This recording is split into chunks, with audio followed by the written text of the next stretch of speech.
ngewe umuntu ubuntu wagukoreye ibyaha byinshi, warancunguye utanga incungu, ndetse uyu munsi ubuzima bwanjye urabushinganisha, utanga ingwate y'umwuka wera kugira ngo urugendo nzarurangiza amahoro, maze urambwira ngo ntuzansiga njyenyine, uzabana nanjye kugera ku mpera y'isi. Uwiteka we, naguha iki, nakwitura iki, nagushimane mwami w'abantu, nagushimane data, nguhaye icyubahiro muri iki gitondo. Umutima wanjye uragushima, ntago mbyukijwe n'amaganya, mbyukijwe no kugushima. Ntago nzindutse kuko ndushye, mbyukijwe nuko wanduhuye. Ntago nzanywe n'uburushyi bw'iyi si, nzanywe nuko wabuntuye. Uwiteka Mana Nyiringabo, nzanywe nuko wambabariye bya byaha byinshi. Mfite impamvu nyinshi zatuma ntaramira ahuri, mfite impamvu nyinshi zatuma nzindukira ahuri, mfite impamvu ibihumbi z'uko wambabariye bya byaha byinshi, z'uko wangize uwawe. Urakoze kumvuganira Kristo, urakoze kubw'imbabazi zawe zitarondoreka. Ijambo ryawe ryarambwiye ngo zihora zibanshya buri gitondo. Ubuntu bwawe n'imbabazi zawe ngo bibarenuvere buri gitondo, biba bishya, bikongera bikisuka ku buzima bw'ababikeneye, bikongera bikisuka ku buzima bw'ababyinjiyemo, bikongera bikisuka ku buzima bw'abegereye intebe yawe. Urakoze mwami w'abantu. Uko niko tuje dufite ikiruhuko cyo mu mutima, uko niko tuje tudakiriweho iteka, uko niko tuje twarababariwe, uko niko tuje nk'abana bawe, tuje nk'abagiriwe imbabazi, tuje nk'abababariwe bya byaha byinshi. Uyu munsi tukitwa bera, tukitwa abakiranutsi kubw'imbabazi zawe, tukemerwa imbere y'intebe y'Imana yera, Imana yera, Imana yera. Nanjye nkahinguka nkemerwa, nanjye nkemerwa, gusenga kwanjye kukumvikana, amashimwe yanjye akumvikana, indirimbo zanjye zikakirwa, igitambo cyanjye cya mu gitondo kikakunezeza. Uko niko ninjizwa hera kubw'amaraso wamennye Yesu, kubwo kwemerwa nawe. Uko niko nanjye nemewe mu gitaramo cy'abana b'Imana. Ngo babahamya benshi, cya gicu cy'abahamya benshi, abana b'Imana abacunguwe n'amaraso. Uko niko twemewe mwami w'abantu kubw'imbabazi zawe zitarondoreka. Mbega umuntu yaguha iki Uwiteka we? Umuntu yagutura iki data we? Umuntu yaguha iki ko nta kintu na kimwe dufite tudakesha wowe mwami w'abantu? Ongorera imitima yacu, ongorera imitima mwami y'ababibuze, ongorera imitima y'ababitakaje. Ubibutse uko bakunzwe, ubibutse ko bababariwe, ubibutse ko ari ab'agaciro, ubibutse ko amaso yawe atabavaho, ubibutse ko utajya ubareka, ubibutse ko batari bonyine, ubibutse mwami w'abami. Ineza yawe ni nyinshi ku buzima bwacu, imbabazi zawe ni nyinshi, ubuntu bwawe ni bwinshi. Twazindutse kubw'ibyo wakoze, kubw'ibyo ugikora, kubw'ibyo ukomeje gukora, kuko imirimo yawe, imbaraga zawe, ubuntu bwawe ntibyabasha gukwirwa mu bwenge bwacu.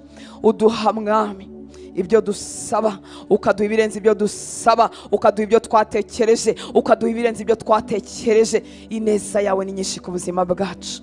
Tugarutse mwami kwifatanya n'ibihumbi n'ibihumbagiza by'abamarayika, tugarutse kwifatanya n'abera hirya no hino mu isi barimo bakubwira ngo wakoze kongera kutubyutsa, wakoze kutwongera iminsi yo kubaho, kugira ngo tubereho kuguhesha icyubahiro, kugira ngo tubereho kukuramya, kugira ngo tubereho gukora ubushake bwawe, kugira ngo tubereho kukunezeza, kugira ngo tubereho kugutsaramira, kugira ngo tubereho kukubwira ngo uruwera. Isi nihuga, twebwe turabaduhugutse. Isi nigira ibiyihujije byinshi nibiyirangaje, turakubwira ngo twebwe tugufitiye umwanya, kuko mwami nta kintu na kimwe turi cyo, nta nicyo dutunze tutahawe nawe. Dufite umwanya wo kukuramya, dufite umwanya wo gutaramira imbere yawe, dufite umwanya wo kuzindukira ahuri, dufite umwanya mwami, kuko byose tubikesha wowe. Akira amashimwe mwami w'abantu, azamuka mu ndiba y'imitima yacu, maze akunezeze, maze aguhumurire neza, maze bikunezeze mwami. Iki gitaramo cyacu cya mu gitondo, iki gitambo cyacu cya mu gitondo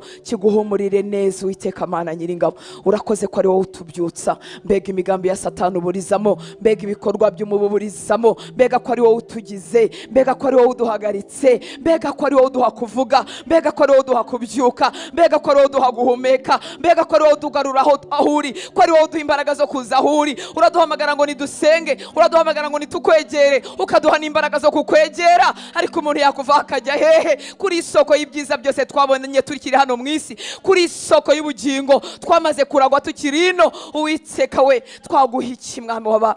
Twaguha iki? Ni wowe wegura umunyantege nkeya ukamuhindura umunyembaraga. Ni wowe usanga umunyabyaha ntumucireho iteka ahubwo ukamubabarira. Ese twaguha iki mwami waba? Twaguha iki? Twaguha iki mwami waba? Ni wowe udutumira ukatubwira ngo nimuze mu nama zanjye, ngo hanyuma ibyaha byanyu nubwo byaba bitukura tuku, ngo ndabyeza bise nk'umweru, ngo bimere nka sheregi. Ni wowe udutumira mu nama zawe, ukadutumira tudashyitse, ukadutumira tudakwiriye, ukaduha imbaraga zo kuhahagarara, ukaduha imbaraga zo kuhaba. Uwiteka we, utubereye mwiza gusa, utubereye mwiza gusa, utubereye byose. Uri imbaraga zituganisha aho uri, uri umunezero w'uru rugendo rw'agakiza. Ni wowe dushyiramo uburyohe bigakunda, tukagenda tukigira imbere, imyaka nyuma y'indi myaka bigakunda. Ni wowe udushoboza, ni wowe udufata amaboko. Nta kintu na kimwe wigeze uduhamagarira kubamo twenyine. Ibyo uduhamagariramo byose dusanga wabidutanzemo, ibyo uduhamagariramo byose ubigendanamo natwe, ibyo uduhamagariramo byose wamaze kubitegura. Utubereye umubyeyi mwiza, utubereye inshuti nziza, utubereye byose. Turagushima mwami w'abantu, turagushima mwami w'abantu. Ni wowe butsinzi bwacu, ni wowe imbaraga zacu, ni wowe dutsindishiriza, ni wowe dufite, ni wowe dufite. Kuko witwa Imana yanjye, ibiso birampagije. Kuko witwa Imana yanjye, umutima wanjye uranyuzwe. Kuko witwa Imana yanjye, ubuzima bwanjye burashinganye. Kuko witwa Imana yanjye, nta bya none, nta bizaza, nta byashize, nta na bimwe byantandukanya n'urukundo rwawe. Kuko witwa Imana yanjye, nta bya none, nta bizaza, nta biteye ubwoba. Kuko witwa Imana yanjye, kuko uri mu ruhande rwanjye, nta mwijima wicura burindi, nta gikombe giteye ubwoba, nta musozi muremure, nta na kimwe cyantera ubwoba. Kuko witwa Imana yanjye, urampagije mwami w'aba. Kuko witwa Imana yanjye, byose tubitambukanamo, byose tubitambukanamo twemye, byose tubitambukanamo twemye. Ndetse waduhaye isezerano ngo tuzarinda imvi zacu ziba uruyenzi ukiduhetse. Iyo tugeze ahakomeye uraduheka, twakebuka inyuma tukibaza ngo twahatambutse gute. Uri Imana yacu, utubereye byose, ntujye udusiga mwami w'aba. Nezererwa kubaho kwacu imbere yawe, maze utwemerere mukunzi mwiza.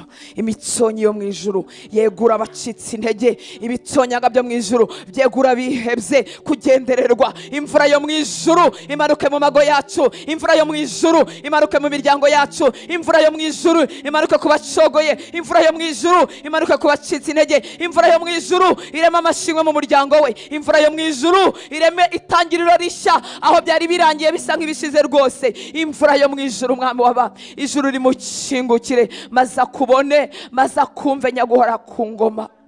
Nta muntu waje aho uri ngo asubire yamara amasa, nta muntu wagannye aho uri ngo asubire yadahinduwe nawe, nta muntu wagannye aho uri azarira ngo asubire utamuhaye ibitwenge, nta muntu wagannye aho uri n'umubabaro ngo ureke kumuguranira umwuzuza umunezero mwinshi, nta muntu wagannye aho uri arwaye ngo abure gusubirayo yakize, nta muntu wagannye aho uri ashobewe ngo abure kubona umucyo w'ubuzima, nta muntu n'umwe waje aho uri ngo asubire nk'uko yari asanzwe. Twaje turi abanyantege nkeya, utwambika imbaraga. Twaje dukabakaba tutazi iby'urugendo, utwigisha kurugendamo. Twaje dushobewe, dukiriweho iteka, twifuza gupfa, utwuzuza mu ibyiringiro by'ubuzima, uduha impamvu yo kubaho. Uravuga ngo mubereyeho njyewe, muri mu migambi yanjye, muzakora ibyo nshaka, muzasohoza ibyo gukiranuka. Ayiwe, wafunguye bya bitabo byanditseho iminsi yacu hatarabaho n'umwe. Uduha guhagarara mu byo watuvuzeho, uduha guhagarara mu byo waturemeye. Uwiteka we, mbega kudaca intege wari uzicitse,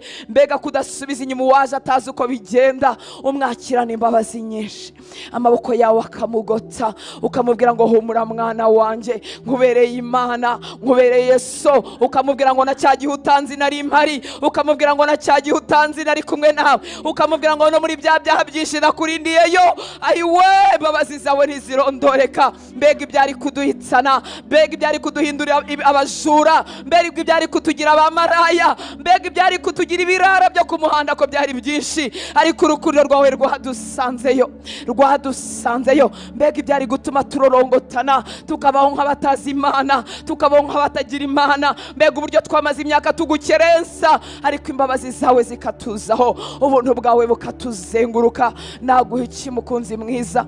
Nagutura iki? Nguhaye ubuzima bwanjye, nguhaye imyaka zigaje ku isi kugira ngo ungenze uko ushaka, unkoreshe uko ushaka. Ibyo wari waragambiriye byose mu minsi nzaba mfite ku isi, byose mbikore nk'uko bikwiriye, maze ndindangiza urugendo. Nzavuge ngo narwanye intambara nziza, narinze ibyo kwizera, ngo hasigaye mbikiye ikamba ry'ubugingo. Uwiteka we, uzaduhe kurangiza urwo rugendo uko nguko, kuko imbabazi zawe zatubanye nyinshi, zitubana nyinshi tutakuzi, zitubana nyinshi tutakwitayeho, zitubana nyinshi tutagusenga, zitubana nyinshi tutakuramya, zitubana nyinshi tutagupfakamera. Nankaswe uyu munsi twigishwa hera hawe, nankaswe uyu munsi twazanywe mu mbabazi zawe, nankaswe uyu munsi tubasha kwicara imbere yawe, nankaswe uyu munsi tubasha kuvugira imbere yawe. Ese ubu nibwo watureka? Uri umugizi wa neza, utareka abo wahamagaye, ngo wowe watangiye umurimo mwiza muri twebwe uzawusohoza rwose ku munsi w'umwami wacu Yesu Kristo. Nguhaye icyubahiro muri iki gitondo Mwami. Urakoze mukunzi mwiza, urakoze Mwami w'abami, urakoze mukunzi mwiza. Muri iki gitondo cy'amashimwe tuzamuye ubuzima bwa bene wacu, tuzamuye ubuzima bw'abacu, tuzamuye ubuzima bwabo tuzi n'abo tutazi barimo baguhamagara kuko batakureba. Ndaguhamagara mu buzima bw'abagore batarimo kukubona, ndaguhamagara mu buzima bw'abagabo batarimo kukumva, batarimo kukubona mu mago yabo, batarimo kukubona mu buzima bwabo, batarimo kukubona mu mibiri yabo kuko ibyago n'amakuba bibarushije imbaraga. Ndaguhamagara mu buzima bw'abarwayi kuko umubiri ubababaje, kugira ngo ubegure ku bisasiro, ubegure ku bitanda byabo, ubasohore mu bavuriro, basohokana amashimwe nyaguhara ku ngoma. Ndaguhamagara mu buzima bw'abacu bacitse intege, barimo bisabira gupfa. Ndaguhamagara Mwami w'abami, wowe wanyeguye, wowe weguye abera benshi kugira ngo nabo ubegure. Ndasenze Mwami w'abami kugira ngo imbabazi zawe twumva zitemba mu bugingo bwacu, zitembe no mu bwabo. Turasengera Uwiteka Mana Nyiringabo, abantu bafite ibintu byinshi barimo basuka imbere yawe, batazi uko babivuga, birashoberanye ku buryo ibyiringiro bibashizemo. Ndaguhamagara Mwami ngo muri iki gitondo cyishimwe, muri iki gitondo cy'impundu, muri iki gitondo twibuka ineza watugiriye. Ndakwinginze Mwami w'abami ngo iyo neza yawe yicishe iwabo, yicishe iwe, yicishe imbere ye, yicishe mu rugo rwe, yicishe mu buzima bwe, yicishe mu bucuruzi bwe, yicishe mu rubyaro rwe, yicishe mu rushako rwe. Ineza yawe Mwami w'abami akubone Uwiteka Mana Nyiringabo, akubone Mwami nawe, maze nawe azahagarare mu nteko y'abera dufatanye kukuramya, azahagarare mu nteko y'abera dufatanye kugushima. Renganura Mwami urimo kurengana, urenganwa mu buryo bwo mu mwuka, uwo batanze akaba adafite imbaraga ziyegura, murenganure muri iki gitondo mu izina rya Yesu Kristo w'i Nazareti. Reka umuriro wawe, reka umuriro wawe umanuke gucagagura ingoyi zose bamubohesheje mu izina rya Yesu Kristo w'i Nazareti, maze akurweyo, maze abohorwe. Narakubonye ubohora wa musore wari umeze nk'umusazi, ntiyarazi gusenga, ntiyarazi kwinginga, ntiyarazi nawe, ariko imbabazi zawe zamugezeho. Niko turimo dusenga Mwami kuri iki gicaniro, kugira ngo abantu barenganyijwe bose mu isi yo mu mwuka, bahinduwe abasazi, batanzweho ibitambo, baracanganyikishijwe mu mutwe, banyazwe ubwenge, banyazwe ubutunzi, banyazwe amagara mazima, ntibazi nuko basenga. Turasenze ngo uyu mwanya kuri iki gicaniro hamarika umuriro wawe ucagagura izo ngoyi zose mu izina rya Yesu Kristo w'i Nazareti, maze ubegure. Turasengera abarengana mu mubiri, abarenganijwe nabo bashakanye, abarenganijwe n'imiryango, abarenganijwe nabo babyaye, abarenganijwe n'abababyaye, abarenganijwe n'ababayoboye, abarenganye mu buryo butandukanye. Uwiteka Mana Nyiringabo, turasenze ngo mu mbabazi zawe nyinshi urenganure. Wumva ijwi ririmo riri gutakira aho twebwe tutabasha kumva, wumva ijwi ririmo rigutakira, ririmo rigutakira Mwami, yaba ari mu nzu ye, yaba ari muri gereza, kuko utabasha kumenya ukuri kw'abantu. Isi yatanze preve, isi yatanze proof, abantu bagira ngo ni ukuri, ariko niho wamenye ukuri ko mu mutima. Ndasengera umuntu wese urimo kuzamurira ijwi, urimo gutakira arengana, ndasenze kugira ngo umurenganure mu mbabazi zawe nyinshi, maze umukureyo, maze umukize, maze umuvuganire Mwami w'abami kubw'imbabazi zawe, kubw'ubuntu bwawe bwinshi. Abarenganijwe mu kazi bakagakurwamo, abarenganijwe bakamburwa ibyabo, Uwiteka Mana Nyiringabo ubarenganure kubw'imbabazi zawe. Uwiteka we Uwiteka we, amajwi y'umwanzi yahagurukiye kwanduza amazina yabo, reka Uwiteka Mana Nyiringabo ubarenganure, ubavuganire. Uri Imana ishobora byose. Urakoze Mwami w'abami. Naguha iki, nakwitura iki kuri Imana itangaje? Uri Imana itangaje, uri Imana ivuga ibintu bikaba, uri Imana ishyira mu bikorwa, uri Imana yabyutsa dosiye zimaze imyaka ukazishyira mu buryo, ukazimurikira n'umucyo wawe, umuntu agasigara atangara yibaza ngo byagenze gute. Uri umwavoka, uri roya urenza abandi, uri umuvugizi urenza abandi. Vuganira Mwami, ijwi ririmo rigutakira, muvuganire Uwiteka Mana Nyiringabo, umurenganure, umurenganure Mwami w'abami, maze umubere Imana. Wongere urenganure n'abatari bakwiriye kurenganurwa kuko bakoze ibyaha, ariko twese twakoze ibyaha ntitwashyikira ubwiza bwawe, ariko imbabazi zawe zijya zitugeraho ukaduha itangiriro rishya. Ndimo ndasengera umuntu urimo wicuza ubuzima bwe, aricuza ubuzima arimo kubw'ingaruka z'ibyaha yakoze, ariko uri Imana y'amahirwe ya kenshi. Ndasenze Mwami ngo nubwo adakwiriye, nubwo ataboneye, nubwo ibyo arimo yabyiteje, imbabazi zawe nyinshi za zindi zatugezeho nawe zimugereho Mwami w'abami. Uyu munsi yaba arwaye indwara akavuga ngo ninjye wazikururiye, ibyo ntibigabanya imbabazi zawe, ibyo ntibigabanya imbabazi zawe. Imbabazi zawe zimubeho, imbabazi zawe zimukize. Yaba ari mu buzima bugoye akavuga ngo nuko narangaye, nuko nashatse nabi, nuko ntumvise inama z'abantu, ariko nasanze uri Imana y'amahirwe ya kenshi. Umarukire kumuvugira, umarukire kumutabara, umarukire kumukiza. Ntabwo ujya ukangwa n'ibyaha byinshi, nta nubwo ujya ukangwa n'imyaka twamaze tuyobagurika, nta nubwo ujya ukangwa n'imyaka yo kukwihakana, nta nubwo ugirira abantu kuko bavutse bakiranuka, nta nubwo utabara abantu kuko batabaye mu ngeso mbi. Abanyangeso mbi nabo ujya ubatabara, abavutse ntibiyanduze nabo ujya ubatabara. Imbabazi zawe ni nyinshi zirenze uko twazivuga, zirenze uko twazimenya. Ndasenze Mwami ngo ugirire neza abo bumva atari abo kugirirwa neza. Hari igihe umuntu yitegereza imyaka yo kuyabagurika, akitegereza amahirwe yapfushije ubusa, akananirwa kwibabarira. Ndasenze ngo imbabazi zawe zimanuke mu mutima we, uyu munsi azakire, yiyumve nk'umwana w'Imana, yiyumve nk'ushyitse, yiyumve nk'ukwiriye. Erega natwe abahindutse abashyitse ntabwo ari imirimo, sivuga butumwa, n'amaraso yawe Yesu yaduhinduye abashyitse. Twese twari twaracumuye, twese ntitwashyigikiriye ubwiza bwawe, nta n'imirimo yari kubudushyikiriza, nta n'ikinyabupfura no kuvuga twitonze. N'amaraso yawe niyo yaduhinduye abemewe, niyo yaduhinduye abashyitse. Warakoze Uwiteka Mana Nyiringabo. Naguha iki, nakwitura iki? Ndavuga ineza yawe, ndavuga ubuntu bwawe, ndavuga gukomera kwawe, ndavuga imbabazi zawe zitarondoreka, zirenze uko tuzivuga, zirenze uko tuzizi, zirenze uko twazize mu madini. Imbabazi zawe zabwiye igisambo ku musaraba ngo uyu mwanya turabana muri paradiso. Igisambo kitagize n'umwanya wo gusubira kwishyura ibyabo kibye, igisambo kitagize umwanya wo gusubira gusaba imbabazi abo kiciye, ariko uramubwira ngo uyu mwanya turabana muri paradizo kuko unyizeye. Imbabazi zawe nuko ziri, imbabazi zawe nuko zingana. Turasenze ngo zisuke kuri bene wacu batari bakizwa, zisuke kuri bene wacu Mwami batakuzi, zisuke kuri bene wacu basigaye bumva atarabo kubabarirwa kuko bagukoreye ibyaha kandi bitirirwa izina ryawe. Izo mbabazi zawe Mwami wongere bazumve mu mitima yabo. Urakoze Uwiteka Mana Nyiringabo. Mutima wanjye uragushima, mutima wanjye uraguhimbaza. Twagize umugisha wo kuba mu babasha kuguhimbaza, twagize umugisha yo kumva ijwi ryacu ryumvikana mu gitaramo cyo mu ijuru, twagize umugisha wo gutumirwa n'Imana umuremyi w'ijuru n'isi, se w'umwami wacu Yesu Kristo, data bwite tutari ibibyarwa. Twagize umugisha wo gutumirwa mu nteko yo mu ijuru. Wakira amashimwe, wakira indirimbo, wakira igitambo cya mu gitondo, wakire kubaho kwacu hano hantu, wakire kubaho kwacu Mwami uko tugushaka mu buryo bwose, maze biguhumurire neza, maze bikunezeze Mwami w'abami.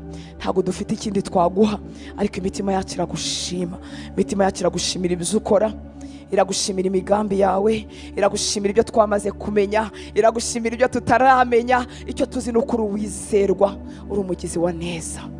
Urakoze Mwami w'abami, urakoze Papa. Reka dufatanye gusoma Zaburi ya 23, nubwo akenshi tuyizi mu mutwe,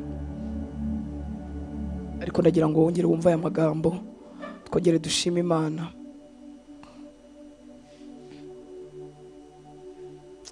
iravuga Zaburi ya 23 muri Bibiliya yera, turaza gusoma no muri Bibiliya ijambo ry'Imana. Haravuga kuva ku murongo wa mbere ngo Uwiteka niwe mwongeri wanjye sinzakena. Haleluya. Ijambo ry'Imana rikavuga ngo uhoraho n'umushumba wanjye ntabwo nzagira icyo nkena. Ntabwo turimo dusenga kuko tutamwizeye, ahubwo turasenga kuko tumwizeye. Ntacyo tuzakena, ntituzagira icyo tubura. Ndagira ngo nusenga ujye usenga umutima wawe ufite iryo banga. Uwiteka ni umwungeri wanjye, Uwiteka aranshinzwe, ni umushumba wanjye, ntacyo nzamuburana. Iyo umuntu asenga atyo, asengera mu kiruhuko, ntabwo asengera mu kubunza umutima, ntabwo asengera mu gushoberwa. Ntabwo twazindutse kuko dushobewe, tuzindutse kuko Uwiteka ari umwungeri wacu. Haleluya. Umurongo wa 2 ukavuga ngo andyamisha mu cyanya cy'ubwatsi bubisi, anjyana iruhande rw'amazi adasuma. Bibiliya ijambo ry'Imana ikavuga ngo ampa kuruhukira mu rwuri rutoshye, akanyuhira amazi y'urubogobogo, akanyuhira amazi meza. Ampa kuruhukira mu rwuri rutoshye. Ntabwo data yifuza ko gusenga byakubera umusaraba no kwibuka amakuba yawe, no kwibuka ibyago byawe, no kwibuka ibitarasubizwa. Uwiteka arakuhira ku mazi meza y'urubogobogo, arakugaburira, niwe ukugize, asubiza intege mu bugingo bwanjye, anyobora inzira yo gukiranuka ku bw'izina rye. Niwe ungaruramwo intege, n'indahemuka, anyuza mu nzira nziza. Ntabwo uzayoba, humura ntuzayoba, humura ntuzananirwa, humura ntuzabivamo. Niwe ungaruramwo intege. Uwo dusenga ntago abyuka avuga ngo wa munyantege nkeya we, dore birakunaniye, dore wavuze kwirizanya n'abandi wowe bivuyemo, dore wavuze kuzinduka birakunaniye. Oya, abyuka twongeramo intege. Haleluya. Tubyuka nako kuko wowe ntaryama, tubyuka twongeramo intege. Niwe ungaruramo intege kandi nindahemuka, kandi anyuza mu nzira nziza, asubiza intege mu bugingo bwanjye. Ibyo bimbwira neza ko ntazananirwa, kuko iyo nenda kunanirwa asubiza intege mu bugingo bwanjye, anyobora inzira yo gukiranuka, byose abikorera ku bw'izina rye. Umurongo wa 4, naho nanyura mu gikombe cy'igicucu cy'urupfu, sinzatinya ikibi cyose, kuko ndi kumwe nawe. Ishyimbo yawe n'inkoni yawe nibyo bimpumuriza. Hakavuga muri Bibiliya ijambo ry'Imana ngo nubwo nanyura mu gikombe gicuza umwijima, ndimo ndakubwira ngo humura. Dushobora kuba turimo dusengana, wandeba ukavuga uti we yageze ahabona, umucyo uri mu buzima bwe, wakwikebuka ugasanga harimo umwijima. Ariko ndimo ndakubwira ngo nubwo wanyura mu gikombe gicuza umwijima, nta kintu kikwiriye kugutera ubwoba, kuko uhoraho uba uri kumwe nanjye, uranyobora ukanandengera. Ibyo nibyo bimpumuriza. Haleluya. Igikombe cy'umwijima cyagutera ubwoba, ariko uri muri wowe n'uwo mugendana we ntago cyamutera ubwoba. Nubwo nanyura mu gikombe gishuza umwijima, nta kintu cyantera ubwoba, kuko uhoraho uba uri kumwe nanjye, uranyobora ukanandengera. Ibyo nibyo bimpumuriza. Ndifuza ko iyi Zaburi yakwiyandika mu mutima wawe, kugira ngo usengere mu ruhande rutarimo ubwoba, usengere mu ruhande rutarimo gusuhuza umutima, usengere mu ruhande rutari urw'abashobewe, kuko Uwiteka tubereye maso. Haleluya. Nubwo twanyura mu gikombe gicuza umwijima, nta kintu gikwiriye kudutera ubwoba, kuko wowe uhoraho uba uri kumwe natwe, ukatuyobora ukanaturengera. Ibyo nibyo biduhumuriza. Hari igihe umuntu akebuka ku ruhande, agashaka umuntu wamurengera, agashaka umuntu wamuvuganira, agashaka umuntu wamwunganira, agashaka umuntu wamwongerera ku bushobozi bwe bukeya, agashaka umuntu wamuhagararira ahantu runaka, akumva aramubuze. Hari igihe umuntu ashakisha umuntu yabwira, akumva abuze umuntu wo kwizerwa yabwira, ariko Uwiteka arahari kugira ngo akurengere.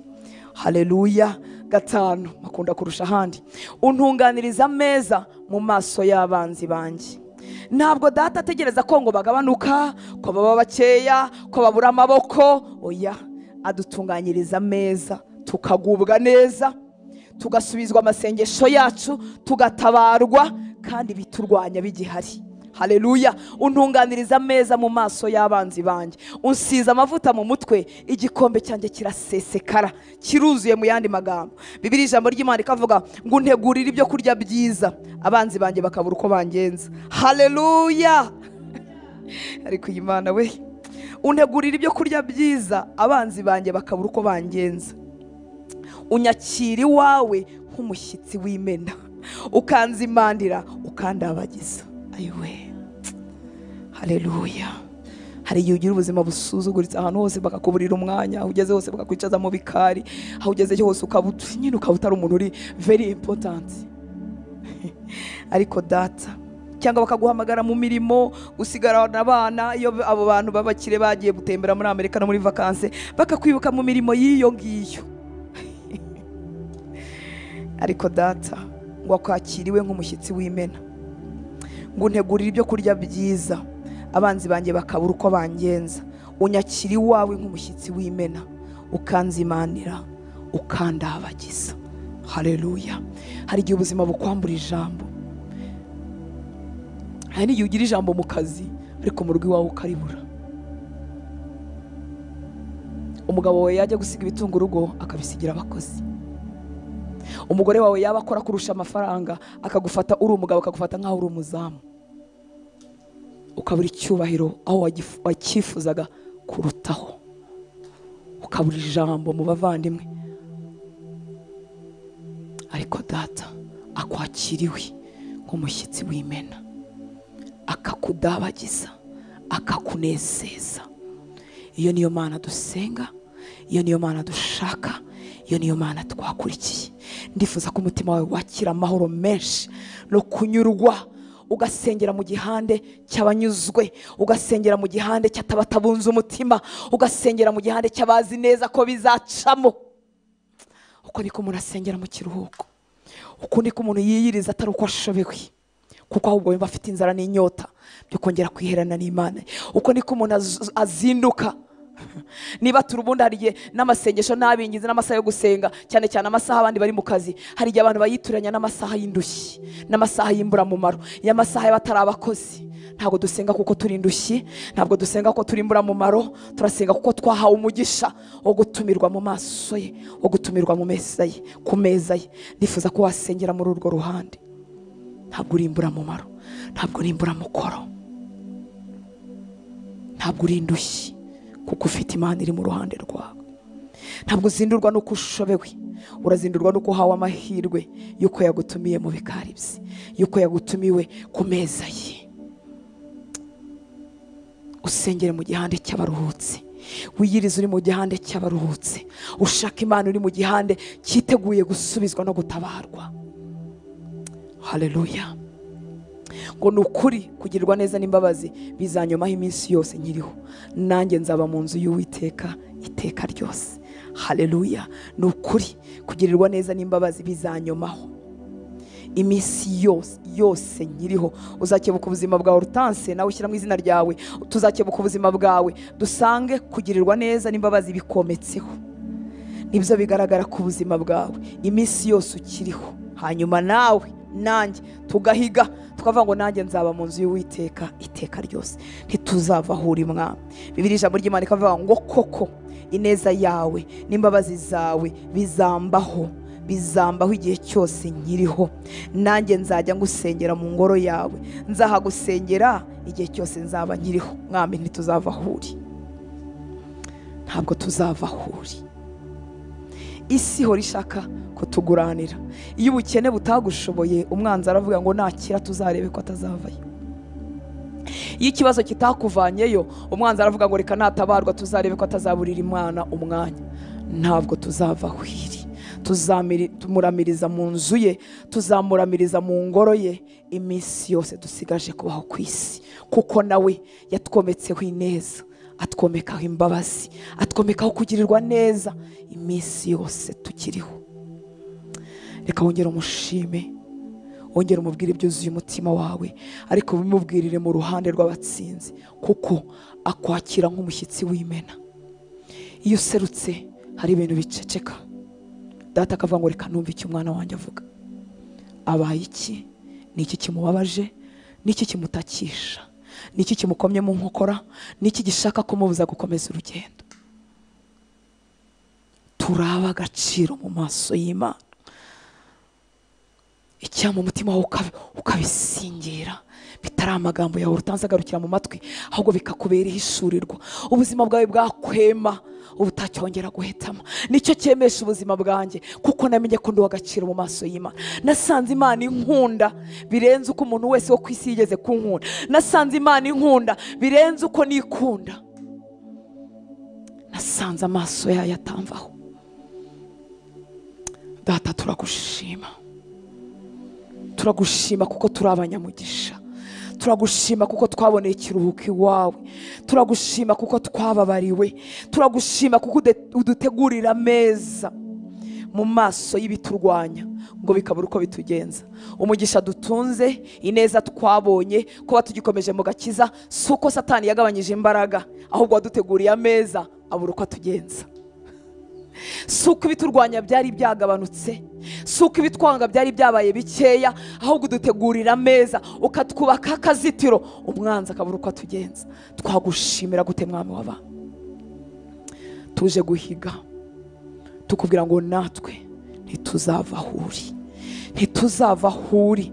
Tuzakugirira umwanya muri iyi si hindura abantu guhuga. Tuzakugirira umwanya dutunze, tuzakugirira umwanya twariye, tuzakugirira umwanya tutariye, tuzakugirira umwanya dufite amamiliyari, tuzakugirira umwanya tutayafite, tuzakugirira umwanya byaciyemo, tuzakugirira umwanya bitaciyemo. Tuzahora aho uri Mwami w'abantu. Abantu badukunze cyangwa batadukunze, badukwemeye amashyi cyangwa twigunze turi twenyine, tuzaguma aho uri Mwami w'abantu, kuko ni wowe utugize. Uri Imana yacu, uri Imana yacu, uri Imana yacu, uri Imana yacu. Byandike mu mitima y'abahungu bawe n'abakobwa bawe, kugira ngo ejo ibihe bitazabibagiza. Byandike mu mitima ye, kugira ngo ejo atazibagirwa ineza yawe. Ngo ni wowe usubiza intege mu bugingo, subiza intege mu bugingo bw'abari bacogoye. Ongera ubundi bwiza ku bugingo bw'abari bahagaze. Ongera ikindi cyubahiro n'ikindi gikundiro n'irindi hishurirwa ku buzima bw'abatari mu bitotsi, ku buzima bw'abarimo kugushaka. Hanyuma uvomerere ubuzima bwari bucogoye, usubize imbaraga ubuzima bwari bucogoye. Ongera ihishurirwa ku buzima bw'abafite ihishurirwa. Ihishurira amaso ku buzima bw'abatarimo kukubona. Kora ku matwi yabo abatarimo kukubona. Bongerere andi majwi avuga ibyawe, abari barifite ijwi ryawe, abari baramaze kukumva, bongerere irindi hishurirwa. Bongere bakumenye birenze aho bari bagejeje. Twigirana imbere nawe Mwami mu nteko yo mu ijuru. Urakoze Mwami mwiza, urakoze Mana yanjye. Turagushimira ko waduhaye imbaraga muri ibi bitondo. Turagushimira ko tutarasenga wewe wari wadusengeye. Turagushima ko tutarataka, tutaraniha, tutaringinga. Mwuka wera wari watwingingiye. Uravuga ngo baragambiriye, baravuga ngo bazazindukira imbere yawe. None Data uzabaha imbaraga zo kubyuka, none waraziduhaye. Uzabaha ijwi bavugira imbere yawe, none warabikoze. Uzabaha imbaraga bagende ku maguru yabo, none warabikoze. Warakoze Uwiteka Mana Nyiringabo. Tutarasenga wewe wari wadusengeye. Tuguhaye amashimwe yuzuye imitima yacu. Ibibasha kuvugika n'ibitabasha kuvugika byose turabigutuye. Urakoze mwinginzi mukuru uruta abandi. Urakoze Mwuka wera. Ntangarira gukora kwawe, ntangarira imirimo yawe, ntangarira kurinda kwawe. Twashoboraga kujya kubyuka tukarwara, nashoboraga kujya kwiga ugasanga narwaye. Waraturinze Mwami, wandindanye n'ubwoko burimo bugushaka, wandindanye n'abahungu n'abakobwa bagufitiye inyota. Wongeye imbaraga mu bugingo bwacu. Warakoze gukorera umurimo wawe muri twebwe. Warakoze kubyo waremye mu isi yo mu mwuka. Bimwe turimo turabikabakaba, ibindi turimo turabirebesha amaso, ibindi tuzabibona mu minsi iri imbere. Imitima yacu iranyuzwe, imitima yacu iragushima. Ndasenze ngo umuntu wese wazamutse Mwami mu cyumba cyo hejuru muri iki gitondo, muri iki gicaniro cya mu gitondo, ndasenze ngo ntazongere kumanuka ukundi. Azamurwe, yongera azamurwe, yongera azamurwe. Yumva amaboko amushyigikiye, yumva imbaraga zimukomeza, ntazongere kumanuka y'ukundi. Ave mu bwiza yinjira mu bundi bwiza. Urakoze Uwiteka Mana Nyiringabo. Twaguha iki? Twagutura iki? Uri Imana yacu. uri umwami wacu. Warakoze gushoboza aba bahungu n'abakobwa, warakoze kutubera Imana, warakoze kudushoboza. Mwami, ntabwo twazamutse twenyine, nta nubwo twazindutse twenyine, twaje duhagarariye imiryango, twaje duhagarariye abavandimwe bacu, twaje duhagaze mu cyuho cy'imiryango yacu, twaje duhagaze mu cyuho cy'amago yacu, twaje duhagaze mu cyuho cy'amatorero yacu, twaje duhagaze mu cyuho cy'ibihugu byacu. Ntabwo twazamutse twenyine, dutegereje impinduka.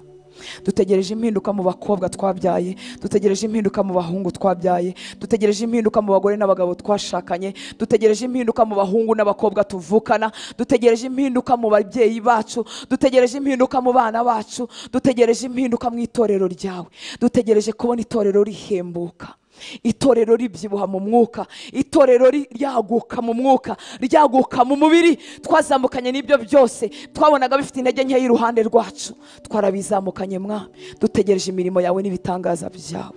Ntabwo dufite ubwoba, kuko wowe watangiye umurimo mwiza muri twebwe uzawusohoza. Dufite isezerano ryo gukizanwa n'imiryango yacu. Twazamukanye n'ibyari byuzuye imitima. Hari abazamukanye impapuro zisaba akazi, nasanze isi n'ibiyuzuye ari ibyawe. Ama ofisi, ama business, ibintu byose, ama ONG, ama ambasade, ibintu byose biri muri iki gihugu urabigenga. Reka umwana wawe wazamukanye dosiye isaba akazi amanukana akazi, amanukana akazi, kuko hari umugisha uzanwa no gukora. Niwe wavuze ngo tuvuge ko abakiranutsi bazagubwa neza, bazagubwa neza, bazagubwa neza, bazagubwa neza. Waravuze ngo tuvuge ko abakiranutsi bazagubwa neza kubw'imirimo y'amaboko yabo. Abazamukanye Mwami proje nshyashya zibyo bifuza gukora, yaba mu bucuruzi, yaba mu iterambere, ndasenze Uwiteka Mana Nyiringabo ngo bamanukane inzira ibabwira ngo aha niho mukwiriye kunyura, ibi nibyo mukwiriye gukora. Abazamukanye ibyo bakoze nabi bashaka kongerwa andi mahirwe, ndasenze ngo ubuzuze ubwenge kandi ukingura andi muryango w'amahirwe, ukingura indi miryango y'amahirwe. Abazamukanye kugusaba abafiyanse, abasore n'abakobwa, ndasenze Uwiteka Mana Nyiringabo ngo uyobore amaso yabo, uyobore imitima yabo, ukurura ababo babegereze, bamanukana amashimwe n'ubuhamya, kuko mu ijuru ntibarongorwa. Uwo ni umugisha wa hano ku isi, bimuhere mu gihe abasha kubinezererwa. Abazamutse bagusaba kubyara abahungu n'abakobwa, reka bamanuke mu nda zabo habyamwo imbuto mu izina ryawe Yesu. Abazamukanye imyiryane iri mu miryango, batakibasha kuvugana nabo babyaye, batabasha kuvugana nabo bashakanye, turasenze Uwiteka Mana Nyiringabo ngo ya mahoro yawe menshi, shalom, irimo ubukungu, irimo prosperity, irimo guhuza umutima, irimo kugubwa neza, ayo mahoro abe muri iyo miryango. Ibyo nibyo turema, ibyo nibyo tuvuga mu izina ryawe Yesu. Abazamukanye amazina y'ababo byashoberanye kuko bimeze nk'ingabo, reka bamanukane ubutsinzi n'ubuhamya. Urakoze Mwami wanjye. Nta muntu wazamutse mu cyumba cyo hejuru wamanuka adakozweho nawe. Dufite ubuhamya bw'imyaka yatambutse, dufite ubuhamya bw'iminsi ya none, dutegereje n'ibikurikiraho Umwami w'abami. Imitima yacu itekaniye muri wowe. Shyize ubugingo bw'abamaze iminsi bagushaka mu biganza byawe. Maraso yawe nabatwikire, imbaraga z'abibarwanya nizibaburi. Nibabe hejuru y'imiyaga yose, babe hejuru y'imiyaga yose, babe hejuru y'ibibarwanya, babe hejuru yabyo. Basohoke hano Mwami, bagwije imbaraga zo kubaba hejuru. Ndakwereka abakuyoboza inzira muri ministry, barumva umuhamagaro wawe mu mitima yabo, bazi ko atari abakristo bakwicara, barabizi ko wabahamagaye, ariko bahagaze mu mayira menshi, ntibazi icyo bashakaho neza, ntibazi aho wahamagarira. Umvikanisha rya jwi ryawe ritomoye, rya jwi ryawe rivuga muri detaye, ribwira umuntu ibyo umushakamo, naho umushaka, naho yasengera, n'icyo yakora, naho yakorera. Mpesheje umugisha abana bawe bagukorera kubw'ishyaka washyize mu mitima yabo, ubaha umugisha, ubaha umugisha. yaba bagukora kuri iki gicaniro turiho, yaba bagukora mu itorero ryawe hirya no hino, yaba bafite imirimo myiza bakora mu bera, bakora mu bantu, ndasenze ngo ubahe umugisha, ubavomerere ntibagacogore mwami w'abami, ubongere ibyiza kugira ngo babashe kubikoresha, ubongere impano kugira ngo itorero ryawe ryunguke, ubongere amavuta kugira ngo ntibagacogore kuzageza ku iherezo ry'urugendo. Urabazi mu mazina yabo, abafite ishyaka, bafite umwete, bifuza ko ubwami bwawe bwaguka, bifuza ko izina ryawe ryamamara, bifuza ko abantu benshi bakizwa. Ndasenze ngo ubarwanirire, ubarwanirire mu bukungu, ubarwanirire mu magara mazima, ubarwanirire mu miryango, ubahagarike ku gitare ku buryo batazongera kunyeganyezwa ukundi. Abarimo barwana no gushaka ubuzima, babihuza ntibihurike, ariko bafite umuhamagaro mu mitima yabo, ndasenze ngo ubereke inzira, ndasenze ngo bakingurire imiryango, ya miryango ituma umuntu agukorera adasuhuza umutima. Turabivuga, twarabibonye. Uri Imana ishingira umuntu, ikamushinganisha, ikamushinga, ikamukomeza. Uri Imana ishyiraho umuntu ibuye ahagararaho, mushyireho ibuye ahagararaho, agukorera atibaza icyo abana bari burye, agukorera atibaza icyo bene wabo ko bari bumere, agukorera atibaza uko ababyeyi be bazabaho, agukorera atibaza icyo ari bushyire umugore, agukorere mwami umutima wuguwe neza. Nasanze kampani zikomeye zihemba abakozi babo neza, ko naboneye ibihembo iwawe, ko naboneye ingororano zawe. Izo ngororano mwami n'ibyo bihembo bijyane mu mago y'abatarabibona, bijyane mu buzima bw'abatarabibona mwami, kuko ntabwo uri Imana ihamagara igacyura umuntu amaramasa, ntabwo uri Imana ihamagara igacyura umuntu adahembwe, ntabwo uri Imana ihamagara ikambika umuntu ubusa, ntabwo uri Imana ihamagara ikicisha umuntu inzara. Uri Imana igorora, uri Imana ifite ingororano, uri Imana igira neza. Mpesheje umugisha mwami abadufata amaboko mu buryo bwose, abadufasha mwami, abatuma tutigunga, abatuma tutaba twenyine, abatuma tudahagarara twivugisha. Mpesheje umugisha abakora iyo mirimo yose, tukaza tugahagarara tuguwe neza, ubaha umugisha. Isi ishobora kutabamenya, abantu bashobora kutabamenya, natwe dushobora kutamenya imvune yabo, dushobora kutamenya icyo byabakuse, icyo byabasabye kugira ngo badufashe, ariko wowe udakiranirwa ngo wibagirwe imirimo y'abera, ndasenze ngo ubagirire neza, ubaha umugisha, usubize gusenga kwabo, ubarwanirire. Urakoze mwami w'abami. Nongeye kuvuga umugisha ku bahungu n'abakobwa bawe twabanye muri Nibature, ndavuga umugisha ku bahungu n'abakobwa bawe bazindutse muri iyi misozi, muri iyi mihanda yo mu cyaro hatabona, bakigomwa tukabana hano hantu, ubaha umugisha. Ubuzima bwabo buvomererwe, abo twabanye badukurikira bari mu mago yabo, ubuzima rwabo nibuvomererwe, ikime cyo mu ijuru nikibabeho, amasengesho yabo nasubizwe, barengereza aho bagejeje bagusaba mwami w'abami, batunguza ineza yawe. Urakoze mwami mwiza, nguhaye icyubahiro kandi ngushyize hejuru. Ni mu izina rya Yesu dusenze, amen. Haleluya.